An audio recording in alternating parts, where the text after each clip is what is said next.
नमस्कार, मैं Meenakshi Saxena NYS news से।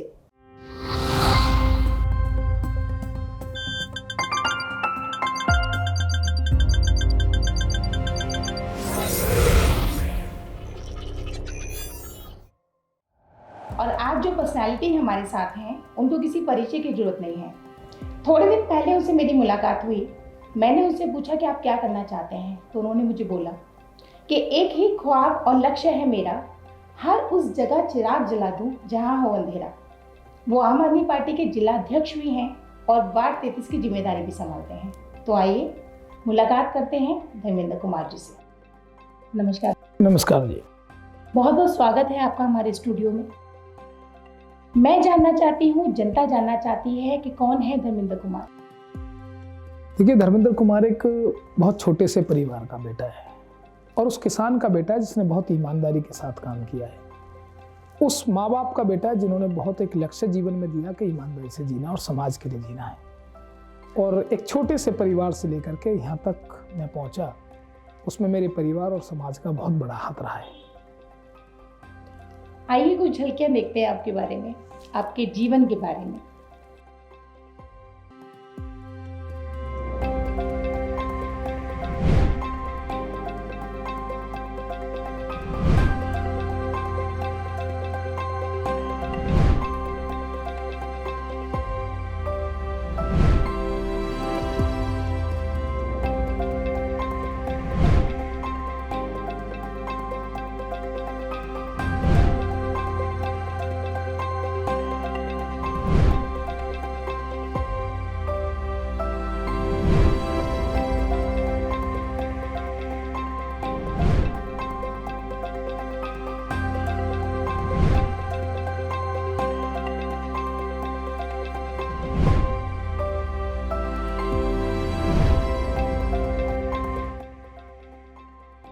क्या एक सोच रही है आपकी राजनीति में आने की, समाज सेवा में आने की?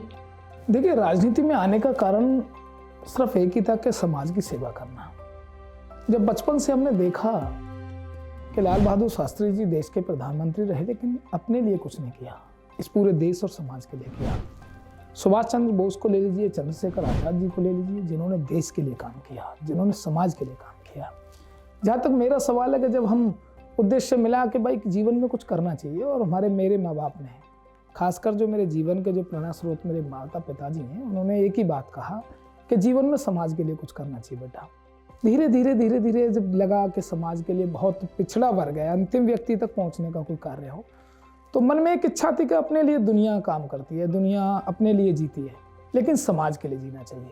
और मैं अपने आप को सौभाग्यशाली मानता हूँ कि मुझे इस समाज में सेवा करने का मौका मिला, चाहे वो राजनीतिक क्षेत्र में हो, चाहे वैसे भी समाज किसी भी रूप में समाज का जो सेवा की है, उसके लिए मुझे मौका जो मिला, उसके लिए मैं अपने आप को सौभाग्यशाली मानता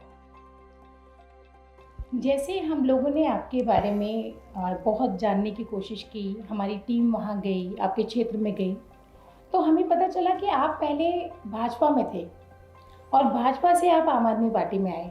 तो क्या कुछ वजह रही जो आपने भाजपा को छोड़ दिया और आप आम आदमी पार्टी में? देखिए, बात सत्य है कि मैं पहले भाजपा का कार्यकर्ता था और एक वॉलंटियर के रूप में मैंने कार्यकर्ता के रूप में काम भी किया। भारतीय जनता पार्टी के बहुत 10 साल 15 साल के जीवन मैंने एक कार्यकर्ता के रूप में बिताया। लेकिन जब मुझे लगा कि एक राजनीतिक दल के साथ काम करने के बाद उसमें कुछ ऐसा महसूस हुआ कि राजनीतिक दल के कारण चलते चलते उन्होंने क्षेत्र को में काम नहीं किया, उन्होंने एक समाज के लिए काम नहीं किया। अपनी अपनी सोच हो सकती है, हो सकता है मैं गलत हो सकता हूँ उस विषय पर, लेकिन जहाँ तक मेरा अपना निजी विचार है, जब भारतीय जनता पार्टी के साथ हम रहे तो उन्होंने सिर्फ एक नफरत की राजनीति का काम किया, क्षेत्रवाद की राजनीति का काम किया। लेकिन जब आदरणीय केजरीवाल साहब एक जनता के लिए रोड पे आए और मैंने देखा कि जो राजनीतिक दल होने के बावजूद भी उन्होंने एक समाज के लिए काम करना चाहे, उस दिल्ली के उन लोगों के लिए काम करना चाहे जो बहुत दिनों से वंचित थे। लगातार 3 बार सरकार होने के बाद कांग्रेस ने कोई जनता के लिए काम नहीं किया, चाहे वो दिल्ली के अनॉथराइज कॉलोनी हो, चाहे वो सेक्टर्स हों, चाहे विलेजेस हों। 93 से 98 भाजपा की भी सरकार रही। एक बात में हम सुनते थे कि आप आइए जंतर मंतर चलिए और आंदोलन करिए। क्या ये कश्मीर में अटैक हो गया, आंध्र हमारा घेर लिया, लेकिन दिल्ली की मूलभूत सुविधाओं को लेकर के किसी भी राजनीतिक दल ने जनता के लिए काम नहीं किया। जब देखा कि आदरणीय मुख्यमंत्री केजरीवाल जो आज दिल्ली के मुख्यमंत्री हैं, उन्होंने एक जनता के हित में काम किया और मैं उनसे प्रेरित होकर ये मैंने सोचा कि अगर आज कोई राजनीतिक दल का नेता अगर कोई आया है तो आम आदमी पार्टी के माननीय मुख्यमंत्री अरविंद केजरीवाल जी आए, क्योंकि उन्होंने दिल्ली की जनता के गरीब के लोगों के हित की बात करने का काम किया। उन्होंने दिल्ली के मूलभूत सुविधा देने का बात की है, उन्होंने दिल्ली के लोगों को विकास की बात की है। और मैं निश्चित तौर पे उसमें मुझे कोई संदेह नहीं है कि मैं आम आदमी पार्टी का कार्यकर्ता जब मैं बना तो मुझे गर्व है कि मैं उस पार्टी का कार्यकर्ता हूँ जिसने दिल्ली के लोगों के लिए काम किया है, गरीब जनता के लिए काम किया है, अब दिल्ली के अंतिम व्यक्ति तक के लिए काम किया है। 2015 में आपने आम आदमी पार्टी ज्वाइन की और 2016 में आप डूडा मेंबर बनाए गए। क्या कुछ काम किया आपने उसके बाद?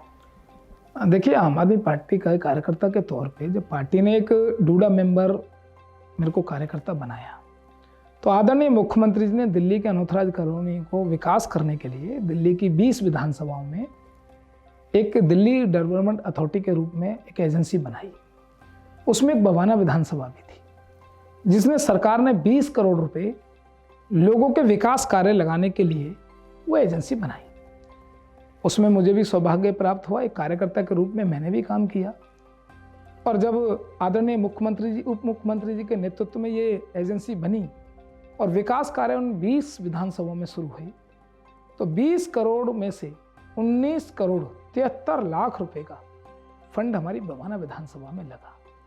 मैं सभी अधिकारियों का, मैं पूरी सरकार का और सभी कार्यकर्ताओं का मैं तहे दिल से धन्यवाद देना चाहता हूं कि उस बजट में लगाने का सबका योगदान था और सबने पूरी मेहनत और लगन के साथ सभी अधिकारियों ने उस कार्य को पूरा किया और हम पूरी बवाना के अंदर 20 करोड़ में से 19 करोड़ 73 लाख रुपए लगाने में सरकार कामयाब हुई। 2017 में आपकी धर्मपत्नी जी को टिकट मिला निगम का और सौभाग्य से वो निगम पार्षद भी बनी। उसके बाद का जो सफ़र रहा 2017 से लेके 2022 तक का, अनऑथराइज कॉलोनी, बहुत सारी चुनौतियाँ आपके सामने आई होंगी, उस सफ़र के बारे में बताइए।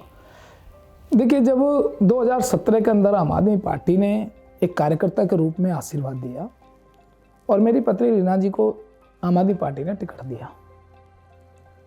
2017 में जब चुनाव हुआ तो पूरे मेरे परिवार ने, पूरे समाज ने, मेरे पूरे क्षेत्र ने एक अनऑथराइज में रहने वाले व्यक्ति को मौका दिया। मेरे जैसे गरीब परिवार को मौका दिया कि ये अनऑथराइज का रहने वाला बेटा है, ये उस दर्द को समझता है कि कच्चे रोड से कैसे निकला जाता है, वो उस दर्द को समझता है कि इस अनऑथराइज की कच्ची जगह ना पानी है, ना सीवर है, ना रोड है, ना नाली है, और उसके दर्द को समझता है। और मैं गर्व के साथ इस चीज़ को कहता हूँ कि मैं आम आदमी पार्टी का कार्यकर्ता होने के बाद मुझे लोगों ने पूर्ण रूप से आशीर्वाद दिया। 6 सीटों में से हमें 1 को जिताया और जिताने के बाद एक चुनौतियों थी कि भाई अपने क्षेत्र में विकास कैसे हो। चुनौती थी कि अपने क्षेत्र के इस वार्ड के अंदर अनऑथराइज कॉलोनी में काम कैसे हो, चाहे रोड का हो, चाहे नाली का हो, चाहे सीवर का हो, चाहे पानी का हो। और मुझे कोई संकोच नहीं है इस बात के, आपके चैनल के माध्यम से मैं कहता हूं कि 1986 से कॉलोनियां बसी हैं। 10-10 साल काउंसलर्स रहे हैं, MLA रहे हैं, MPs रहे हैं। लगातार 93 से लेकर के 2017 तक किसी भी मेरे वार्ड 33 के बेगमपुर के अनऑथराइज कॉलोनी में कोई विकास कार्य नहीं हुआ। लेकिन जब से आम आदमी पार्टी सरकार बनी और परिवार ने हमको मौका दिया, आदरणीय मुख्यमंत्री जी के पास हम गए कि भाई हमें रोड बनानी है, आदरणीय मुख्यमंत्री जी ने उसका भी आशीर्वाद दिया। आदरणीय मुख्यमंत्री जी से कहा भाई इन अनऑथराइज कॉलोनी की एक मूलभूत सुविधा सीवर है, जिससे कि वो सीवर पहुंचा जाए। आदरणीय मुख्यमंत्री जी ने 172 करोड़ रुपए का भी सीवर इस अनऑथराइज कॉलोनी को दिया। पानी की समस्या 8 अनऑथराइज कॉलोनी के बाद 86 से लेकर 2017 तक किसी कॉलोनी में पाइपलाइन नहीं थी। वो लोग कैसे जीते थे? वो लोग, जब मेरी बहन एक टैंकर पे 7-7 महीने की प्रेग्नेंट होने के बाद एक टैंकर पे कैन उठाती थी, उस दर्द को मैंने समझा है। एक महिला जब कच्चे रोड पे चलती थी अपने कपड़े उठाकर, उस दर्द को मैंने समझा है। जब उन्होंने देखा कि भाई इतनी समस्या का अंबार लगा है, तो पूरी एक समस्या करने के बाद 8 कॉलोनियों में से 6 कॉलोनियों में पानी का काम दिया। आदरणीय मुख्यमंत्री जी ने उसका भी आशीर्वाद दिया। उसके बाद सीवर की जो मूलभूत सुविधा है, आज 58,000 के करीब वोटर्स हैं। लगातार 1.5 साल से काम चल रहा है। कोरोना के काल में थोड़ी सी दिक्कतें आई हैं, मेरे परिवार को भी दिक्कत आई है, कुछ काम बंद भी रहे, कुछ रोड्स भी टूटे, उनसे भी बहुत दिक्कतें आई हैं। लेकिन जब से सीवर डला, काम शुरू हुआ है, मुझे कोई संकोच नहीं, मुझे गर्व है इस बात का कि मैं उस कॉलोनी के अंदर काम करवा पाया हूं जिस कॉलोनी में लोग कहते थे कि यहाँ काम नहीं होंगे। मुझे गर्व है इस चीज का, मैं उस गरीब आदमी के दर्द को उठा पाया हूं जिस गरीब आदमी के दर्द को एक 50,000 रुपये अगर उसको जरूरत पड़ जाए तो उसको बैंक जो 10 रुपये नहीं दे सकता है। मुझे गर्व है उस बात को कि जब हमारा कोई गरीब परिवार किसी इमरजेंसी में कोई खुदा ना खास्ता कोई हादसा हो जाए, अगर उसे 10 रुपये की जरूरत हो तो 1-2 लाख रुपए लोन लेता था, लेकिन ब्याज किसी कारण से नहीं दे पाए तो उसका मकान चले जाता था। लोग दिल्ली के अंदर कहते हैं अनऑथराइज कॉलोनी है, इनको क्या कहना है, काम नहीं होगा। लेकिन जिस दिन 58,000 वोटरों के बीच जो सीवर का कार्य है, जिस दिन ये पूरा हो जाएगा, बहुत खुशी और गर्व के साथ मैं कह रहा हूं कि 1.25 से 1.5 लाख लोगों की मूलभूत सुविधा है। और मुझे बहुत गर्व है इस बात का कि इस कार्य को कराने में सफल, जब ये सीवर डलवाने का कार्य मुझे सौभाग्य है और मुझे कोई संकोच नहीं है। क्योंकि आज देखो, मैं आपको चैनल के माध्यम से कहना चाहता हूँ, मैंने कभी भी जीवन में अपने दिमाग से राजनीति नहीं की, मैंने अपने जीवन में दिल से राजनीति की। क्योंकि दिमाग से राजनीति करने का कारण है सिर्फ वोट बैंक, और दिल से राजनीति करने का कारण है मैंने ये नहीं देखा कि 2022 के अंदर जब ये रोड खुदेंगी तो क्या होगा।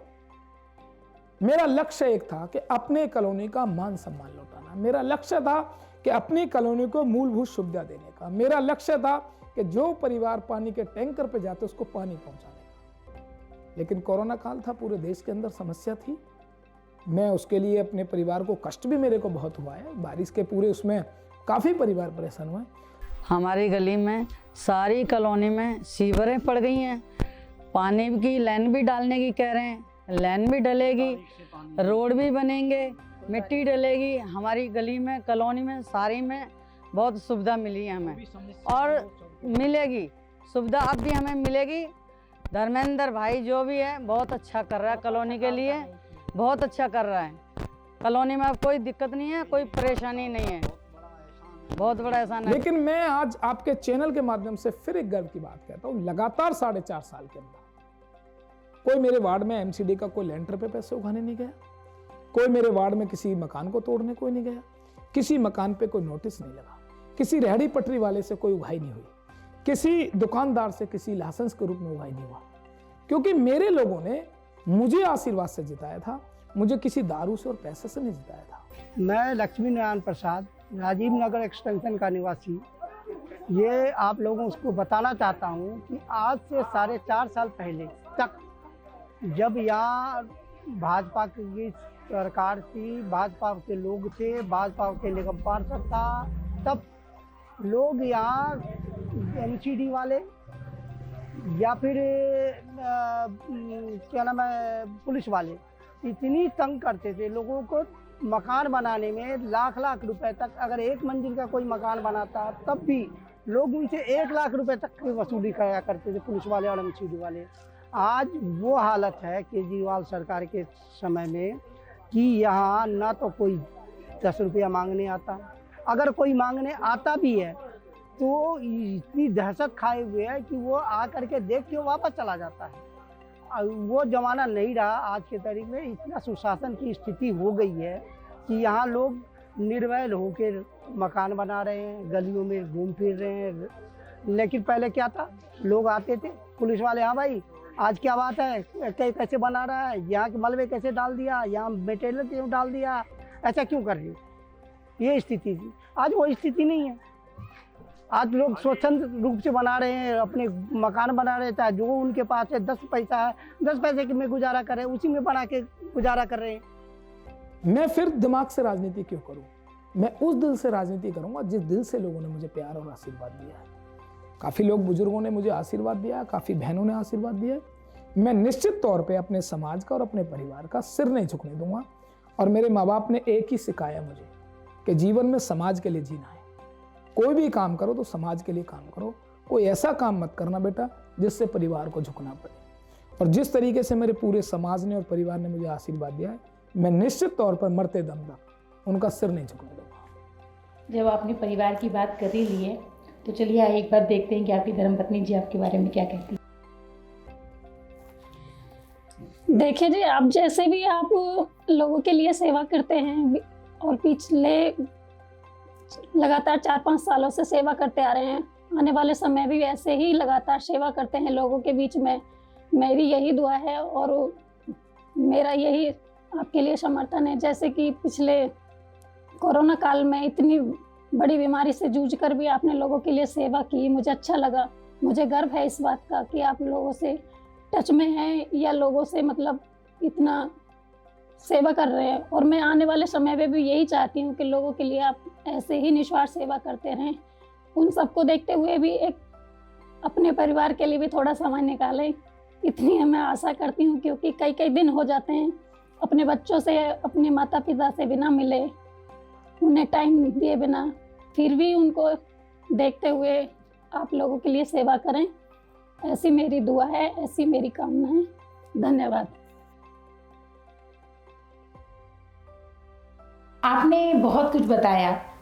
अभी 2022 के फिर से चुनाव है, ज़्यादातर बिजली, पानी, स्कूल, यही मॉडल चल रहा है आपका। जो जो ये वाले चुनाव हुए विधायक वाले, उसमें आप ये किया, तो क्या 2022 के चुनावों में भी आप इसी मॉडल को सामने रखना चाहते हैं या निगम के लिए आप लोगों के पास कुछ और भी रणनीति है?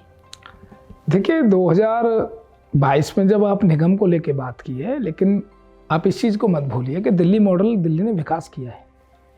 ये दिल्ली मॉडल वैसे नहीं बोला गया है। चाहे दिल्ली के एजुकेशंस पे बात कर लीजिए, मैं स्वयं एक टेंट के स्कूल में पढ़ा हूँ। कभी बारिश आती थी, छुट्टी हो जाती थी, लेकिन दिल्ली की एक शिक्षा में जो क्रांति आई, जो आदरणीय डिप्टी सीएम सिसोदिया जी ने दिल्ली के अंदर शिक्षा के लिए काम किया, आप अंतर देखिए कि एक गरीब परिवार के लोग, पहले एक ईर्ष्या पैदा होती थी कि हम किसी टेंट में जा रहे हैं, हमारे पास कोई ड्रेस नहीं है, लेकिन आज वो बच्चा गर्व के साथ कहता है कि वो ऊंची बिल्डिंग में बैठता है, डेस्क पे बैठता है। आज आरओ का पानी मेरे गरीब परिवार के लोगों में घर में नहीं पीता, लेकिन हमारा बच्चा सरकारी स्कूल में आरओ का पानी पीता है। ये दिल्ली मॉडल है, कोई दिल्ली मॉडल कहने से नहीं हुआ। दिल्ली का देश में पहली सरकार ऐसी है जो 25% टैक्स का हिस्सा एजुकेशन पे लगाया है। ये कोई छोटी बात नहीं है।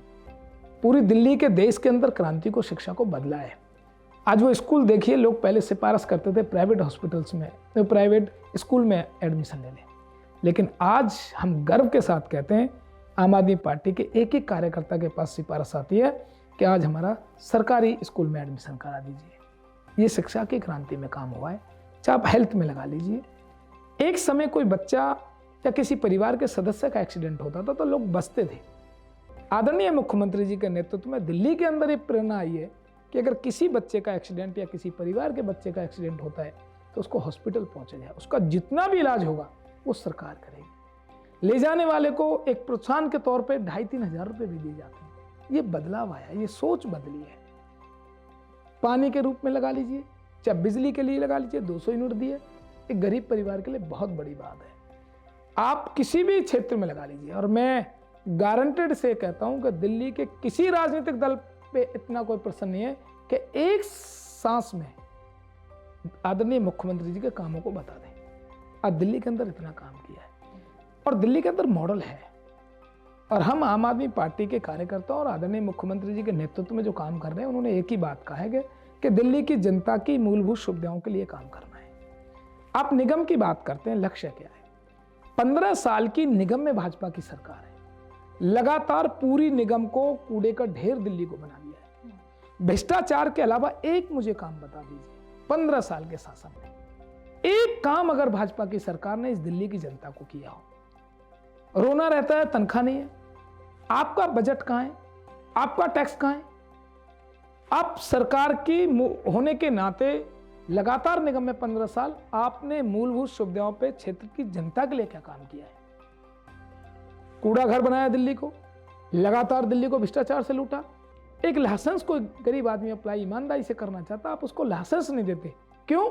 क्योंकि आप लाइसेंस दोगे तो एक नंबर में बेचारा कमाई करेगा, लेकिन लाइसेंस ना देकर के उसको उगाही का काम भाजपा की सरकार करती है।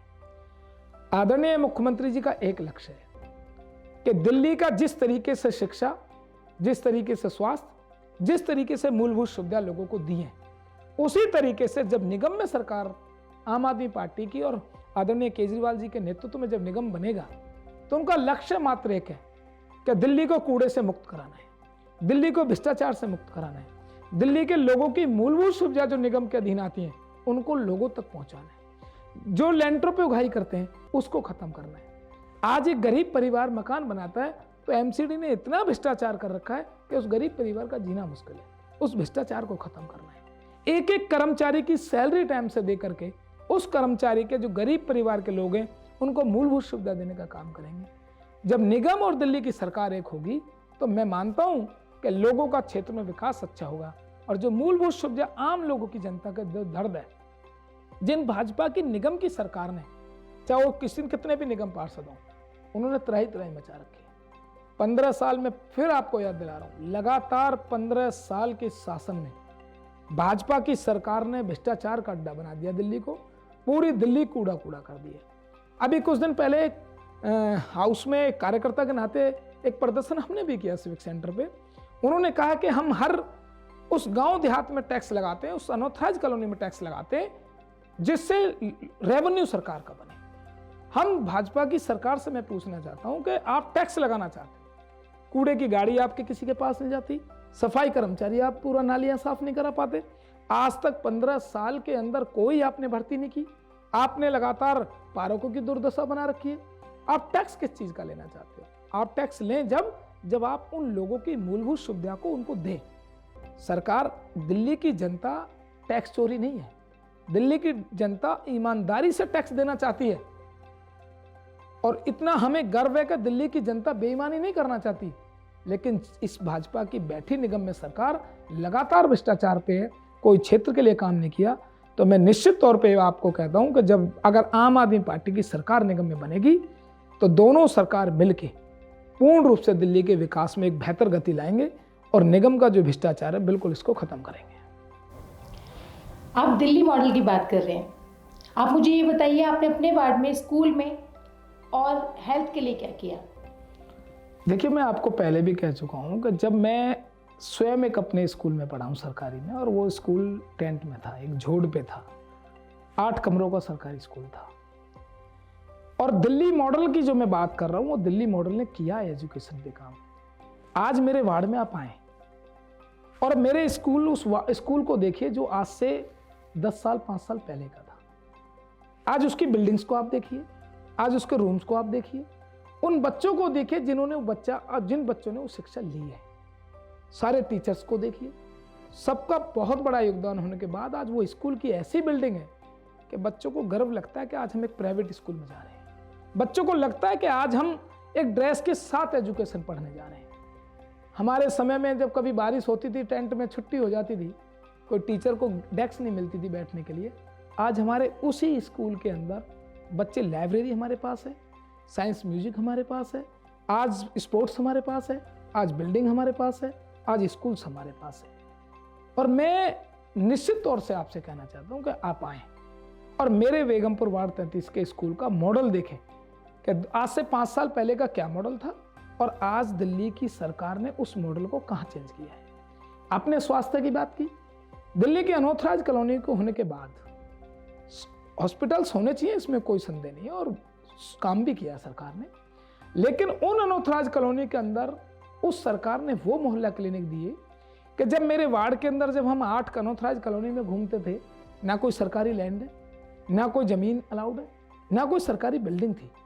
उसके बावजूद जब हमने मांग रखी कि जब दिल्ली सरकार ने योजना चलाई हेल्थ को लेकर के, हम मोहल्ला क्लिनिक खोलना चाहते हैं, उन लोगों के लिए मोहल्ला क्लिनिक खोलना चाहते हैं जो डायरेक्ट हॉस्पिटल्स नहीं जा सकते, जिनको इमरजेंसी में जरूरत पड़े।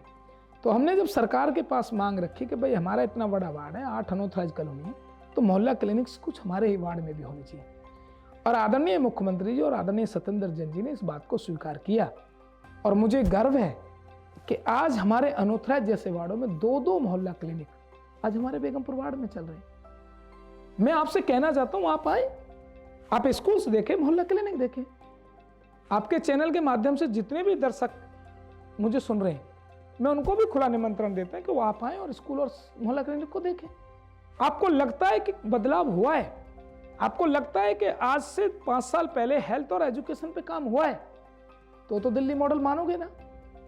और मैं देखिए निगम के बावजूद मैं एक लक्ष्य जरूर मानता हूं कि आदमी की अगर नीयत काम की है और साफ नीयत के साथ अपने मिशन पे अगर लगाए तो निश्चित तौर पर सफल होगा, और मैं इसमें सफल हुआ हूं। सरकार ने भी, पूरे परिवार ने भी मुझे आशीर्वाद दिया है, और निश्चित तौर से अपने क्षेत्र की जनता की एक एक समस्या को हम दूर करेंगे। और मैं आपसे फिर निमंत्रण दे रहा हूं कि आप ये आएँ, जो भी हमारे दर्शक इस प्रोग्राम को देख रहे हैं वो भी आएँ।